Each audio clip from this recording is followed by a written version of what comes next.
Buy or rent in Israel, the ultimate olam dilemma. So you finally made Aliyah. Mazal tov. You survived the airport questioning, the driver who charged you ole prices, and the unholy trinity of Israeli bureaucracy, Misrad Hapnim, Misrad Haklita, and Bituak Leumi. But now you're facing the final boss level of Israeli adulthood, deciding whether to buy or rent a home. This isn't a financial decision, it's an emotional endurance test disguised as one. Renting in Israel is like dating someone you know isn't the one, but they've got a great personality, solid Wi-Fi, and a balcony that gets morning light. It's freedom with a touch of anxiety.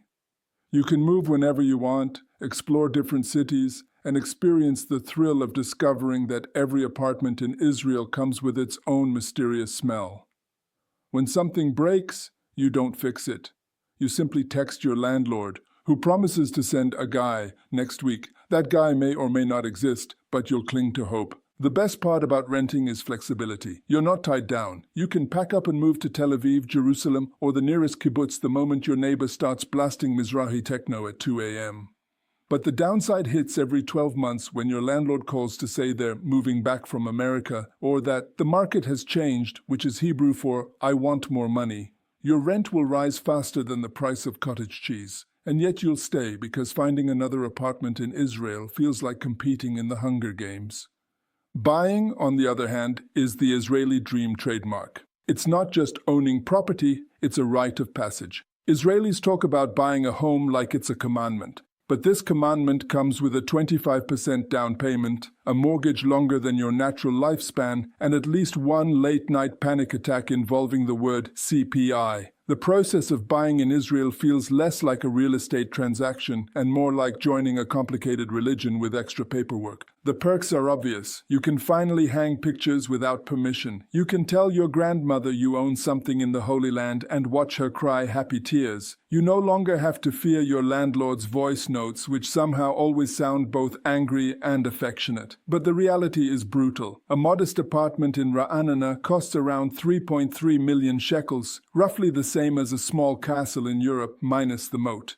In Jerusalem, prices climb even higher, but people justify it by saying, you're paying for holiness. In Beit Shemesh, things are more affordable. Though you'll spend the savings attending your neighbor's 47 bar mitzvahs a year, mortgages in Israel are a language of their own.